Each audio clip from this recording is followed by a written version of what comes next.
Cinema ரகசியம் நேயர்களுக்கு வணக்கம். தமிழ் சினிமாவில் தனது இனிமையான குரல் மூலம் பல ஹிட் பாடல்களை கொடுத்தவர் எஸ்.பி. பாலசுப்ரமணியன். 1966ஆம் ஆண்டு தெலுங்கில் வெளியான ஸ்ரீமரியாதை ராமண்ணா என்ற படத்தின் மூலம் பாடகராக அறிமுகமான எஸ்.பி.பி. 1969ஆம் ஆண்டு தமிழில் ஹோட்டல் ரம்பா என்ற படத்தின் மூலம் அறிமுகமானார். ஆனால் இந்த படம் கைவிடப்பட்டது. அதனைத் தொடர்ந்து தமிழில் சாந்தி நிலையம் என்ற படத்தில் இடம்பெற்ற இயற்கை என்னும் இளையக்கன்னி என்ற பாடல் மூலம் மீண்டும் தமிழ் சினிமாவில் பாடகராக அறிமுகமானார். இந்த பாடல் எஸ்.பி.பிக்கு பெரிய வெற்றியை கொடுத்த நிலையில் அடுத்தடுத்த படங்களில் ஹிட் பாடல்களை பாடியிருந்தார். இந்திய சினிமாவின் முன்னணி இசையமைப்பாளர்களின் இசையில் பாடல்களை கொடுத்துள்ளார். ஒரு கட்டத்தில் எஸ்.பி.பி தமிழ், தெலுங்கு, மலையாளம், இந்தி என ஓய்வில்லாமல் அனைத்து மொழிகளிலும் பாடல்கள் பாடிக்கொண்டிருந்துள்ளார். 3 நாள் ஆந்திரா, 3 நாள் மும்பை, 3 நாள் கேரளா, அடுத்து தமிழ்நாடு என்று இருந்த அவர் ஒருமுறை இளையராஜா இசையில் ஒரு படத்திற்கான பாடல் ரெக்கார்டிங்கில் இருந்துள்ளார். அப்போது பாடிக்கொண்டிருந்த எஸ்.பி.பிக்கு ஒரு சந்தேகம் வருகிறது.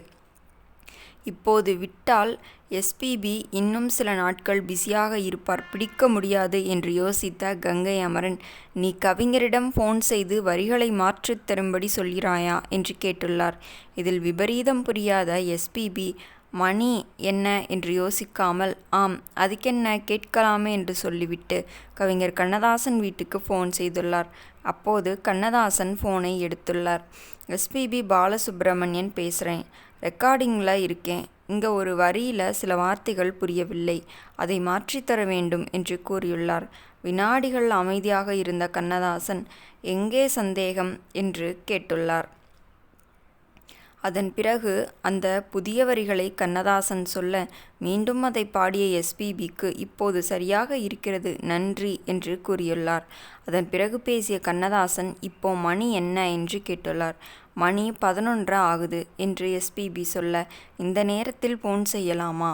நீங்கள் பேசியதால் தான் நான் இப்படி பேசுகிறேன், திரும்பவும் இப்படி ஒரு வேலையை செய்யாதீர்கள், இதுவே கடைசியாக இருக்கட்டும் என்று சொல்ல, எஸ்.பி.பி சரிங்கண்ணே என்று சொல்லிவிட்டு போனை வைத்துள்ளார்.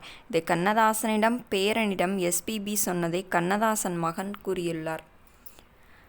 நேயர்களே, இந்த வீடியோ உங்களுக்கு பிடித்திருந்தால் மறக்காமல் வீடியோவிற்கு ஒரு லைக் கொடுத்துவிட்டு நமது சினிமா ரகசியம் சேனலையும் சப்ஸ்கிரைப் செய்து கொள்ளுங்கள்.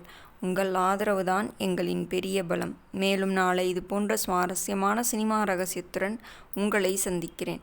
நன்றி, வணக்கம் நேயர்களே.